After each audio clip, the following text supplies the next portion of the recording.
السلام علیکم ورحمۃ اللہ وبرکاتہ ناظرین کا میں ہوں محمد عمران مینگل. آپ اس وقت دیکھ رہے ہیں journalist time Imran Mengal YouTube channel اور فیس بک پیج.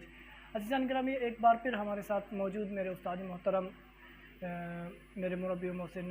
حضرت مولانا ڈاکٹر جہان یعقوب صاحب. آج ہم ان سے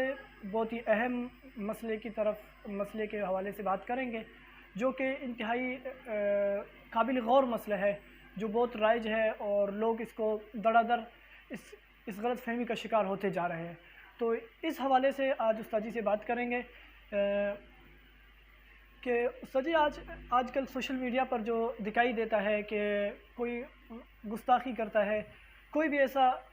چیز ہوتا ہے، گستاخانہ مواد ہوتا ہے، تو اس کو لوگ شیئر کرتے ہیں، لکھتے ہیں کہ نقل کفر نباشد، یا پھر لکھتے ہیں کہ لعنت بیچ کر آگے شیئر کرے. تو اس طرح شیئر کر کے بہت زیادہ اس کو پبلسٹی مل جاتا ہے. تو اس حوالے سے آپ کیا کہیں گے کہ آیا ان کو شیئر کرنا ثواب کا کام ہے؟ اس طرح اس کو بہت سارے لعنتیں بھی بھیجے جاتے ہیں، تو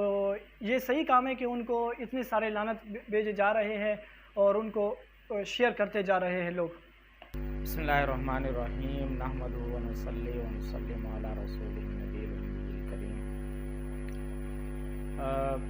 مولانا عمران مینگل صاحب، اصل بات یہ ہے کہ سوشل میڈیا کی مثال جو ہے وہ ایک جنگل کی طرح ہے، اور جنگل میں آپ کو پتہ ہے پرندے اپنے چہچہا رہے ہوتے ہیں اور جانور جو ہیں وہ اپنی دماغ چوکڑی مچا رہے ہوتے ہیں. تو اس کا کوئی تہذیب نہیں ہوتی، اس کا کوئی اصول نہیں ہوتا.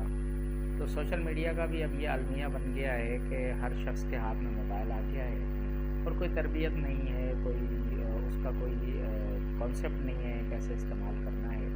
جس کی وجہ سے اس طرح کے معاملات ہو رہے ہیں جیسے آپ کہہ رہے ہیں. اور اس طرح کی باتوں کی وجہ سے ہی ملک کے اندر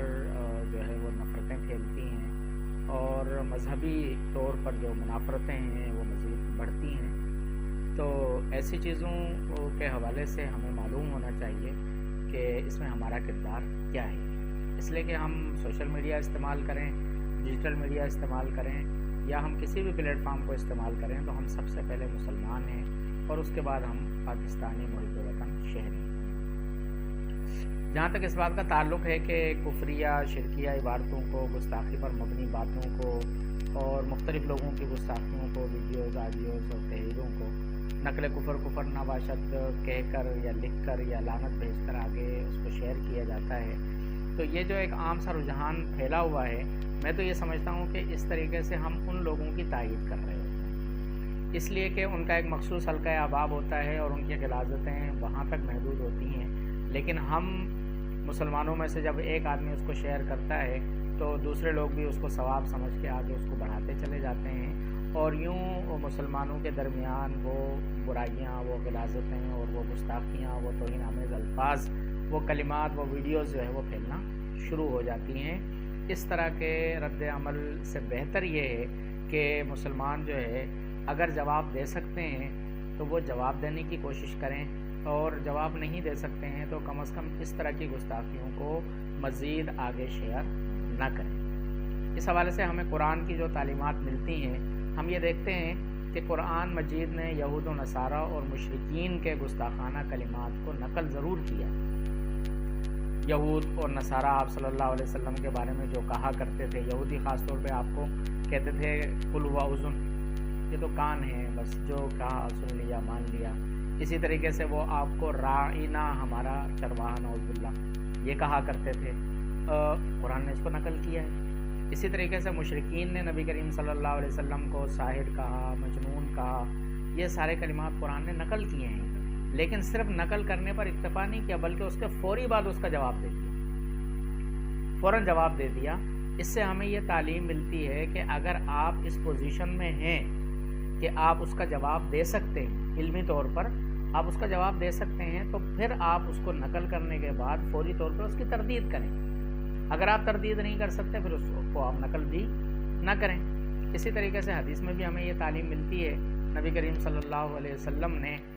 صحابہ کرام میں سے حضرت کعب بن مالک انصاری رضی اللہ تعالیٰ عنہ، حضرت حسان بن ثابت رضی اللہ تعالیٰ عنہ اور عبداللہ ابن رواحہ رضی اللہ تعالیٰ عنہ، ان حضرات کی باقاعدہ یہ ذمہ داری لگائی گئی تھی کہ مشرکین جو میری یا مسلمانوں کی یا مسلمان خواتین کی توہین میں جو بھی الٹی سیدھی باتیں اشعار کی شکل میں کر رہے ہیں ان کا جواب دو۔ حسان بن ثابت رضی اللہ تعالیٰ عنہ کے لیے تو باقاعدہ آپ صلی اللہ علیہ وسلم مسجد نبوی میں جو ہے وہ ممبر لگوایا کرتے تھے اور ان سے کہتے تھے کہ حسان اب ان کو جواب دو اور روح القدس تمہاری تائید کریں گے۔ تو اس سے ہمیں یہ معلوم ہوتا ہے کہ گستاخیوں پر خاموش رہنا اور اس کو پی جانا یہ بھی اسلام کا طرز عمل نہیں ہے، لیکن اس کا جواب دینا اور وہ بھی ترکی بترکی جواب، اس انداز کا جواب کہ جس سے اس گستاخی کی، اس توہین کی، اس کفر کی جڑ کٹ جائے، اس طرح کا جواب اگر ہم دینے پر قادر ہیں تو پھر ہمیں جواب دینا چاہیے۔ تو اس حوالے سے عام لوگوں کے لیے میں یہ عرض کروں گا کہ ظاہر ایک عام آدمی ہوتا ہے وہ نہ علمی حوالے سے مضبوط ہوتا ہے نہ مذہبی حوالے سے مضبوط ہوتا ہے، تو اس کی کوشش یہ ہونی چاہیے کہ وہ ان حضرات کو اپنے ساتھ ایڈ کرے اور ان کو فالو کرے کہ جو اس طرح کی چیزوں کے جوابات دیا کرتے ہیں، تاکہ پھر ان کے پیجز پہ جا کے، ان کے آئی ڈیز پہ جا کے وہ اس جواب کو دیکھے اور اس کو شیئر کرے۔ اگر وہ جواب کو شیئر نہیں کر سکتا تو پھر وہ گستاخیوں اور توہین کو بھی شیئر نہ کرے، اس لیے کہ اس طریقے سے ان کی ایک طرح سے معاونت ہو جاتی ہے۔ اور دوسری بات یہ ہے کہ ہم جو ہے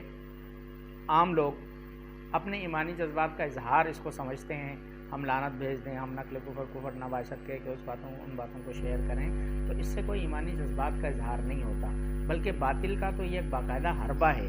ان کا ہی ایک آدمی کوئی پیج بنا لیتا ہے، اس میں وہ گستاخی والی چیز ڈال دیتا ہے اور اوپر لکھ دیتا ہے لعنت بھیج کر شیئر کریں۔ ہم کوئی تحقیق نہیں کرتے، بغیر تحقیق کے ہم اس کو پھیلاتے چلے جاتے ہیں اور اس میں ان کا میسیج جو ہے وہ ہر طرف پھیل رہا ہوتا ہے اور ہم ان کے لیے ایک طرح سے معاون بن رہے ہوتے ہیں۔ خود اس بات کو آپ دیکھ لیں کہ یہ بات تاریخ میں تو ملتی ہے کہ مشرکین نے نبی کریم صلی اللہ علیہ وسلم کی اور صحابہ کرام کی توہین کی، ٹھیک ہے نا، لیکن اس حوالے سے ہمیں احادیث میں قرآن نے تو جو الفاظ نقل کیے کہ جی آپ کو مجنون کہتے تھے، ساحر کہتے تھے، اس طرح کی چیزیں ہوتی تھیں، یہ کہتے تھے کہ جی یہ کسی بڑے سے سیکھ کر آ جاتے ہیں، اپنی طرف سے بنا کے جو ہے وہ قرآن یہ اپنی طرف سے بناتے ہیں اور کہتے ہیں یہ اللہ کا نازل کیا ہوا ہے۔ قرآن نے تو یہ ساری باتیں نقل کی اور جواب دیا، لیکن دوسری طرف ہم یہ دیکھتے ہیں کہ احادیث کے ذخیرے میں ہمیں کوئی صحابی یہ فرماتے ہوئے نظر نہیں آتے کہ جی فلاں مشرک نے آپ صلی اللہ علیہ وسلم کی توہین میں یہ کہا۔ یعنی صحابہ کرام رضوان اللہ علیہم اجمعین نے اپنے شاگردوں کو یہ توہین آمیز کلمات اور یہ گستاخیاں منتقل نہیں کی۔ ان کے شاگردوں نے، ان کے علم میں بات نہیں تھی جس کی وجہ سے وہ معاملہ آگے نہیں بڑھا، تو اتنا تو ضرور پتہ چلتا ہے کہ گستاخیاں ہوئیں، لیکن وہ گستاخانہ الفاظ اور کلمات کیا تھے وہ آگے نقل نہیں کیے گئے۔ اس سے بھی یہ معلوم ہوتا ہے کہ اس طرح کی چیزوں کو آگے منتقل نہیں کرنا چاہیے۔ ہاں وہ لوگ جو علمی جواب دے سکتے ہیں، جو دلیل کی زبان میں جواب دے سکتے ہیں، جو ان لوگوں کو کمو بند کر سکتے ہیں، یا آپ کسی فورم پہ مثال کے طور پہ جا رہے ہیں، آپ رپورٹ کر رہے ہیں اس آئی ڈی کو، اس لیے آپ نے وہ چیز شیئر کر دی، یا جو ہے دوسری صورت یہ ہے کہ آپ کہیں ایف آئی آر اس کی درج کروانا چاہ رہے ہیں، آپ کوئی قانونی راستہ اختیار کرنا چاہ رہے ہیں، یا آپ ایک مخصوص طبقے کو اس حوالے سے شعور دلانا چاہتے ہیں۔ علماء کرام کو آپ نے جمع کر لیا اور کہا دیکھیں یہ اللہ تعالیٰ کی کیوں گستاخیاں ہو رہی ہیں، نبی کی شان میں گستاخیاں ہو رہی ہیں، یعنی کوئی عذر ہو، کوئی ایسا موقع ہو جس کی وجہ سے یہ چیزیں ہائی لائٹ کرنی پڑیں تو ظاہر پھر تو کرنی پڑتی ہیں، لیکن یہ شوقیہ جو اس طرح مسلسل جو شیئرنگ وغیرہ ہوتی ہے، اس سے بہتر یہ ہے کہ عام آدمی جب اس طرح کی کوئی گستاخانہ چیز دیکھے تو اس کو رپورٹ کرے۔ جب مسلسل ایک چیز رپورٹ ہوتی ہے اور بار بار مختلف لوگ اس کو اپنی آئی ڈی سے رپورٹ کر رہے ہوتے ہیں، تو پھر ایک وقت ایسا آتا ہے کہ ہمارے ادارے جاگ جاتے ہیں، وہ دیکھتے ہیں کہ مسلسل ایک آدمی کے خلاف جو ہمارے پاس کمپلینیں آ رہی ہیں، تو پھر وہ اس پر کوئی نہ کوئی کارروائی بھی کرتے ہیں، اور کچھ نہیں ہوتا ان پیجز کو بلاک کر دیا جاتا ہے، ان آئی ڈیز کو جو ہے وہ غیر فعال کر دیا جاتا ہے۔ تو یہ ہے ایک دینی خدمت کہ ہم اور کچھ نہیں کر سکتے، تو ہم ایک کام تو یہ کریں کہ اس کو رپورٹ کریں، اور دوسرا کام یہ کریں کہ ہم اس کو ہائیڈ کر دیں اپنی آئی ڈی سے، تاکہ وہ چیز اگر کسی نے ہمیں ٹیگ بھی کی اور ہماری آئی ڈی میں موجود ہے تو ہائیڈ کرنے کی وجہ سے کم از کم وہ برائی دوسرے لوگوں تک